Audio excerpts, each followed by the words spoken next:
Hello दोस्तों, आप सभी का स्वागत है आज की इस वीडियो में। आज हम लोग कक्षा 10 की गणित में प्रश्नावली 1.1 के प्रश्न संख्या 1 का हल देखते हैं। देखिए तो प्रश्न संख्या 1 में निम्नलिखित संख्याओं का HCF ज्ञात करने के लिए यूक्लिड विभाजन एल्गोरिथ्म का प्रयोग कीजिए। HCF यानी मौसर निकालना है। तो देखिए तो मौसर कैसे निकालते हैं। जैसे 135 और 225 है, यानी 135 से भाग देंगे 225 में और फिर मौसर निकालेंगे।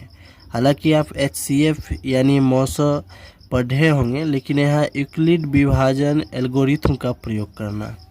सबसे पहले देखिए तो अगर रफ कार्य इसका हम करते हैं 135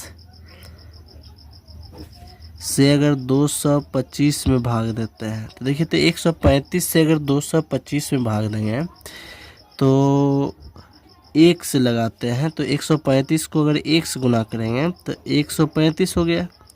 अब यहाँ क्या करते हैं, घटाते हैं। तो 5 में से 5 घटाएंगे तो 0, 2 में से 3 नहीं घटेगा तो बगल वाले से पैसा लिए 1 दहाई 10 और 2 12, 12 में से 3 घटा तो 9 हो गया। यहाँ बच गया 1, 1 में से 1 कट गया तो 0 हो गया। अब यहाँ 90 है। यहाँ देखिए, यहाँ जो भी संख्या रहता है उसे क्या करते हैं, यहाँ पर लिख लेते हैं। मौसों का ये रूल है। देखिए तो 90, तो यहाँ फिर क्या करना है, एक बार में लगाना है, यानी 90 गुना 1 करेंगे तो यहाँ 90 हो गया। फिर घटाएंगे तो 5 में से 0 घटाएंगे तो ये 5 हो गया। और यहाँ देखिए तो 3 में से 9 नहीं घटेगा, यानी पैंचा लिए, या डायरेक्ट समझिए 13 में से 9 घटाए तो ये 4 हो गया। ऐसे भी आपको ये सब आता है। यहाँ देखिए 90 है तो क्या करेंगे, यहाँ 90 लिख देंगे। अब देखिए तो यहाँ 45 है और यहाँ 90 है, तो 45 दूनी 90 होता है, यानी कि इस बार जो है पूरा पूरा कट गया।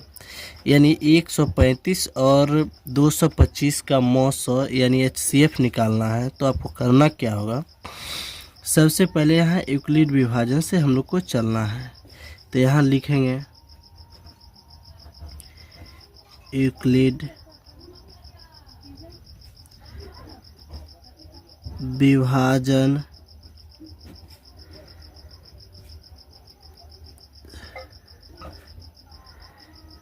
एल्गोरिथ्म से। तो एक यूक्लिड विभाजन एल्गोरिथ्म से चलते हैं तो इसका सूत्र होता है जैसे कि भाज्य बराबर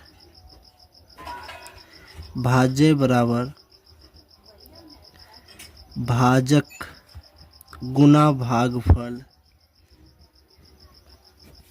प्लस शेषफल। तो देखिए तो यहाँ भाज्य बराबर ऐसे भी लिख सकते हैं, अगर इंग्लिश में लिखे तो A बराबर B गुना Q प्लस R। जैसे देखिए तो अगर हम यहाँ अगर 5 से भाग देते हैं 7 में, ये समझने के लिए आपको है, 5 से अगर 7 में भाग देते हैं तो ये एक बार में लगता है, तो 5 एकम 5 हो गया। 7 में से 5 घटाएंगे तो ये शेषफल 2 हो गया। आप नाम जानते हैं कि इसको शेषफल कहते हैं।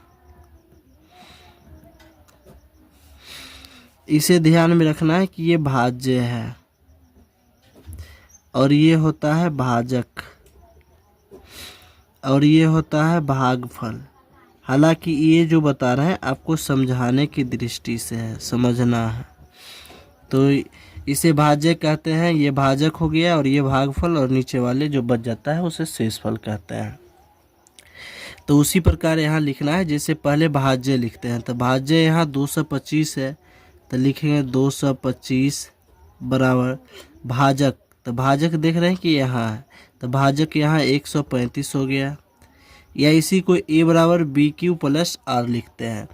तो भाजक देखिए 135 हो गया गुना भागफल देखिए इस साइड वाले होते हैं, यानी 1 होगा, और प्लस शेषफल। तो शेषफल क्या हो गया, देखिए यहाँ घटा के जो बच जाता है उसी को शेषफल कहते हैं। तो शेषफल यहाँ 90 है तो लिखेंगे 90। तो ये देखिए तो ये राउंड खत्म हो गया, पहला चरण समाप्त हो गया। अब दूसरा चरण में आइएगा यहाँ से, तो ये हो जाएगा भाज्य दूसरा चरण में।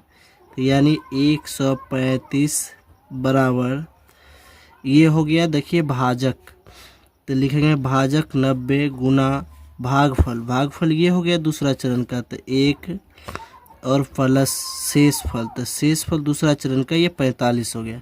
तो यहाँ लिखेंगे 45 45। अब जब तीसरा चरण में आएंगे तो तीसरा चरण ये बनता है, तो यहाँ भाज्य जो हो गया 90 हो गया, तो यहाँ लिखेंगे 90 यानी भाज्य 90 हो गया। भाजक यहाँ तीसरा चरण में 45 है, तो यहाँ लिखेंगे 45। देखिए तो यहाँ तीसरा चरण में आते हैं, तो यहाँ 90 ये जो है भाज्य हो गया, और भाजक यहाँ देखिए तीसरा चरण में तो 45 हो गया। गुना चिन्ह लिखते हैं। भागफल, तो भागफल देखिए यहाँ 2 है तीसरा चरण, तो 2 लिखेंगे, और प्लस शेषफल, तो शेषफल यहाँ देखिए तो 90 में से 90 घटाए हैं तो 0 हो गया, तो यहाँ 0 लिखेंगे यानी कट हो गया। तब आपको लिखना क्या है, HCF लिखना है 135 और 225 का। जब देखिए मौसम निकालते हैं यानी महत्तम समावर्तक, तो जब नीचे पूरा जब कट जाता है, जब शेषफल 0 बच जाए लास्ट में, तो आपको क्या करना है, जो भाजक होता है वही जो है मौसम कहलाता है। तो यहाँ भाजक देखिए 45 है, लास्ट में पूरा कट गया, और यहाँ जो है भाजक 45 है, तो यहाँ लिखेंगे 135 और 225 का HCF यानी हाईएस्ट कॉमन फैक्टर, जिसे हम लोग मौसम यानी महत्तम समावर्तक कहते हैं। तो 135 और 225 का HCF जो है यानी मौसम जो है 45 यानी 45। जब लास्ट में देखिएगा कि पूरा कट जाए और जो भाजक होता है वही मौसम कहलाता है। तो 135 और 225 का HCF यानी मौसम 45 हो गया। तो फिर हम लोग मिलेंगे नेक्स्ट वीडियो में, तब तक के लिए धन्यवाद।